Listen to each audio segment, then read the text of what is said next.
and the one who killed him. Doug, you're scaring me.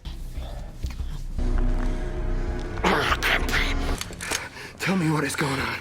By the end of the 21st century, the world had burned itself out in chemical warfare. Poisonous gases choked the air, leaving only 2 small pockets of safe, breathable land on the entire planet. Safe space had become the ultimate luxury. Humanity clung to existence in just 2 zones: the wealthy United Federation of Britain, the UFB, and the overcrowded industrial colony. Most people in the colony were poor labor. Every single day, they journeyed to the UFB for work, using the only means possible: a monstrous transport system called the Fall. This wasn't your average subway ride. It was a colossal elevator that plunged straight through the Earth's core, landing on the opposite side of the planet in a dizzying 17 minutes. The trip had one bizarre feature. Passing through the planet's center meant hitting 0 gravity, turning the commute into a brief floating chaos. In this era of mind-bending tech, a seemingly ordinary man named Douglas Quaid kept waking up from the same terrifying nightmare in the colony. In the dream, he's escaping with a mysterious woman he feels deeply connected to. They're running hand in hand from attackers, but a bullet pierces their joined hand. She falls,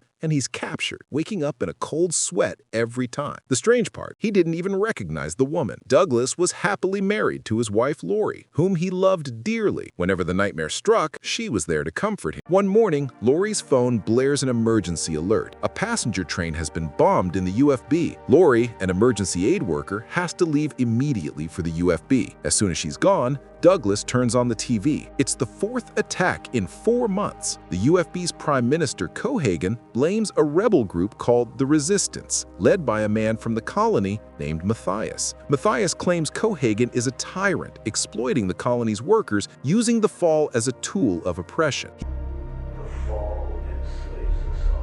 He argues colony residents are treated like cheap labor. Cohagen, naturally, denies everything. He paints Matthias and the Resistance as power-hungry terrorists. Recently, police identified Matthias' supposed right-hand man, Carl Hauser, a former UFB intelligence agent who seemingly defected to the Resistance and is suspected in the recent bombing. Away from all this political turmoil, Douglas heads to work. On his way, he spots a billboard for Recall, a company offering the ultimate escape. Recall implants incredibly realistic fake memories directly into your brain, letting you live out fantasies you could never achieve in real life. Want to be a superhero? A secret agent? Recall could make it happen. And lately, Douglas had been feeling the pull. He takes the Fall to the UFB with his friend Harry, heading to their shift at a factory building the robotic police force that now patrolled the streets. While getting ready, Douglas asks Harry about Recall. Harry just warns him off. Remember Travis from work? Went to Recall, wanted to rule Mars. Some chemical leak scrambled his brain, stuck him in that fantasy forever. Coma. Douglas is shaken. But a new worker nearby overhears. While Douglas is training him, the newbie whispers, "Your friend's lying about Recall. I've been 3 times, made amazing memory." He slips Douglas a card. "If you go,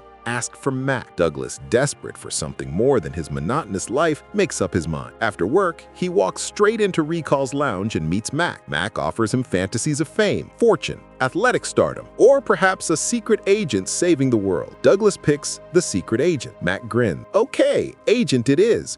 Working for the Resistance? Cohagen? Hey, why not both? No limits in dreams, right?" Douglas agrees. As they prep him in the chair, Mac gives one final crucial warning. Whatever fantasy you pick, it can't overlap with your real life. Guy comes in, wants a fantasy trip with a secret girlfriend. Turns out he actually has one. When the fake memories clash with the real ones, boom, brain scrambles. Permanent damage. Douglas states confidently, "I don't have any secrets." Mac stamps a Recall logo onto his hand, and Mac begins the procedure. "This man is already a secret agent." He pulls a gun. "Why are you here?" Before Douglas can process this, a UFB SWAT team crashes through the walls. They execute Mac and his staff and seize Douglas.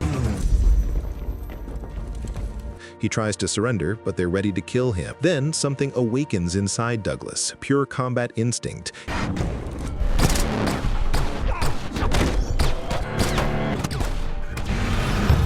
He moves with impossible speed and precision, taking down the entire heavily armed team in seconds. His fighting skill is that of a master, utterly impossible for a simple factory worker. He flees, horrified and confused. He rushes home to Lori. She's watching the news, which is already reporting the recall incident as a resistance attack that killed 20 soldiers. Douglas blurts out, Lori, I'm the one who killed him. "The resistance didn't kill them. I did." Lori laughs it off. Serious. Doug, you're scaring me. He tells her about recall, about Mac calling him an agent. She blames recall's side effects, insisting they implanted false memories. She pulls him into a comforting hug, and then the hug gets tight, impossibly tight. He struggles, gasping for air. He breaks free, only to see Lori pointing a gun directly at him. His mind explodes. Are you crazy? He fights back, overpowering her, demanding answers. "Lori, what's wrong with you?" She just smiles coldly. "I'm just doing my job." He threatens her, Shit, we've been married 7 years. reminding her of their 7 years together. She laughs. "I'm not your wife. I'm a UFB undercover agent. My assignment was to play your wife. I didn't even know you 6 weeks ago, and the man you think you are isn't you." 6 weeks ago, I didn't even know you. Douglas is shattered. "What are you talking about?" Lori explains his real memories are gone, erased. His current life, job, friends, her, is a complete fabrication implanted by Cohagen. He's special, wanted by both Cohagen and the Resistance. Cohagen hid him with this new identity. There's no Douglas Quaid. There never was. Douglas cries out, "If I'm not Douglas, then who am I?" Then who the hell am I? Instead of answering, she attacks again. He barely escapes into the crowded streets. Lori and her backup now hunting him. Hiding, a phone rings. From his hand, a device embedded in his palm activates. He answers. It's Hammond. I don't know any Hammond. A man named Hammond tells him to put his hand on glass. The glass becomes a screen. Hammond appears on video call. "We work for UFB Intelligence. You told me if this phone ever activated, I had to give you one message. Find the key. The key. Well, what is the key? You said you know. Your name is Henry. I don't know about the key. You said you'd understand. Police can trace this call. Destroy the phone now." Hammond hangs up. Douglas touches the glass again. A bank locker number appears. He knows the bank. He cuts the phone out and runs. Lori arrives just moments later, furious. Cohagen calls her, demanding to know how Douglas got activated. How the hell did he get activated? Lori blames the recall procedure. Cohagen orders her I to want him alive for reimplantation. capture him alive. Douglas reaches the bank locker. Inside, a box holds multiple IDs, 2 strangers and one Henry Reed, a UFB citizen. This confirms his name is Henry. There's also a disguise collar, cash, and a single piano key. He finds a hidden switch. A video plays. It's himself looking different in a hospital bed. But this is not your face. "If you're seeing this, I failed to escape. You've been given a A new name. A new identity. false identity. To find out who you were, Just get to my apartment. Get to my apartment. go to my apartment, 549 Hysperion Block D. You have the key now. You know what to do." Okay. The video ends as police capture him. He still doesn't understand the key, but knows he must reach that apartment. He uses the disguise collar, changing his face to reach the UFB, but the device glitches, exposing him. He's chased onto a highway filled with deadly magnetic cars. Lori corners him. Just as she's about to finish him, a car skids to a halt. Get in. The driver is the girl from his dreams. She pulls him in, saving him. They escape, but crash near his apartment. The girl is knocked unconscious. He carries her, Melina, inside and tends to her wounds. He sees a piano. Though he has no memory of playing, his fingers instinctively play a haunting melody. He notices one key is dead. He remembers the key from the box. The key. He swaps it, plays the tune again. A holographic projector activates. It's Henry Reed. "My real name is Carl Hauser." He removes his disguise collar, revealing Douglas's actual face. Douglas is Carl Hauser, Oh, shit. Matthias's right-hand man. Douglas is stunned. You work with Matthias. "You work for the Resistance?" Explains yes and no. I've never actually met the man. "I was a UFB agent sent to kill him, but I joined the Resistance." I discovered I was fighting for the wrong side.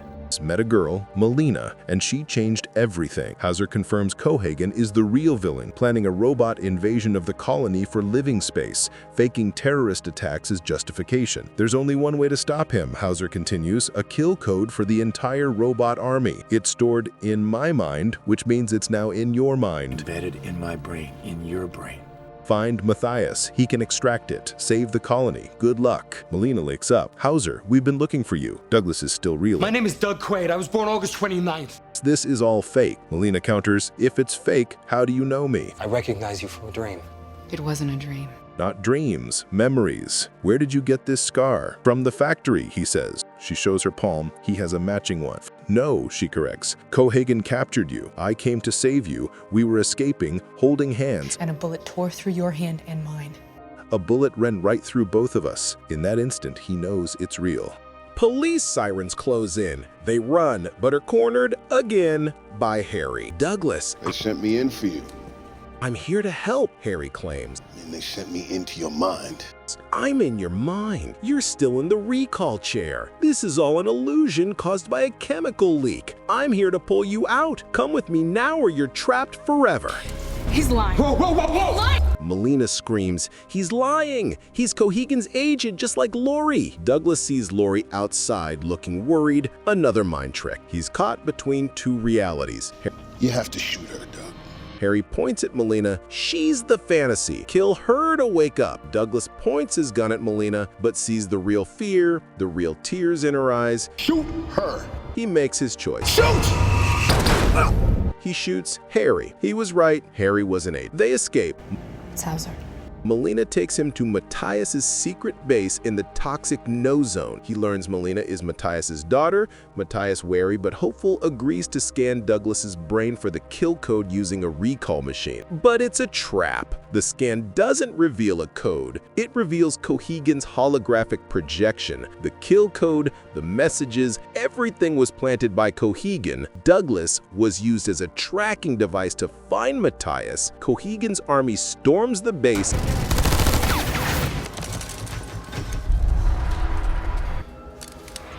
killing Matthias and capturing everyone. Cohegan reveals the final brutal truth. The original Karl Hauser was never a hero. He was always loyal to Cohegan even after learning the invasion plan. He only pretended to love Melina to get to her father. Melina is devastated. Douglas, this new version, wants to save the colony. Cohegan orders Douglas's mind wiped again, restoring the loyal Hauser.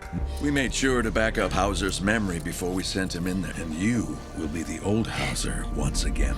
Melina is to be kept alive as leverage. As they strap Douglas to the recall chair, a masked soldier frees him. It's Hammond. Douglas fights back, killing Cohegan's soldier,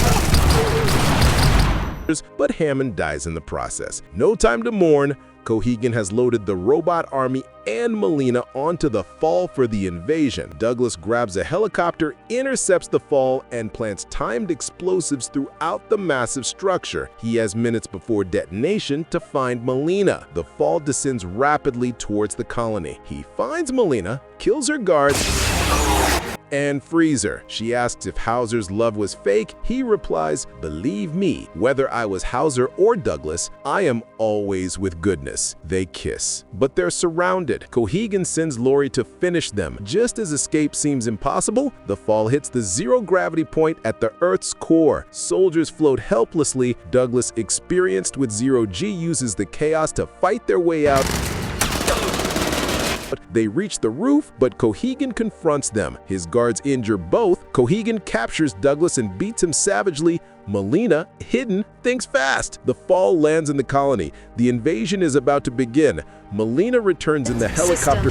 Activated. The helicopter gunning down Cohegan's guards. Douglas gets up and finishes Cohegan. At that exact moment, the bombs detonate. The fall erupts in a massive explosion, destroying the entire robot army and the transport itself. Douglas and Melina succeed. They leap onto the platform just before the structure collapses, escaping death. But Douglas succumbs to his injuries and faints. He wakes up later in a hospital bed. Melina is beside him, relieved. She holds his hand, but he notices the scar on her palm is missing. He instantly realizes it's not Melina. He attacks, It's Lori, wearing a disguise collar, having survived the explosion. But before she can kill him, Douglas shoots her dead. The real Melina arrives and embraces him. Peace is restored. Cohegan's truth is exposed. With the fall destroyed, the colony is free from UFB's control. Douglas and Melina are together, and then Douglas notices a bandage on his hand. Right where we call stamped their logo, he removes it. The mark is gone. The question lingers, was any of this real? Is he still in a fake memory? But looking at Melina, he decides it doesn't matter anymore. She is with him. This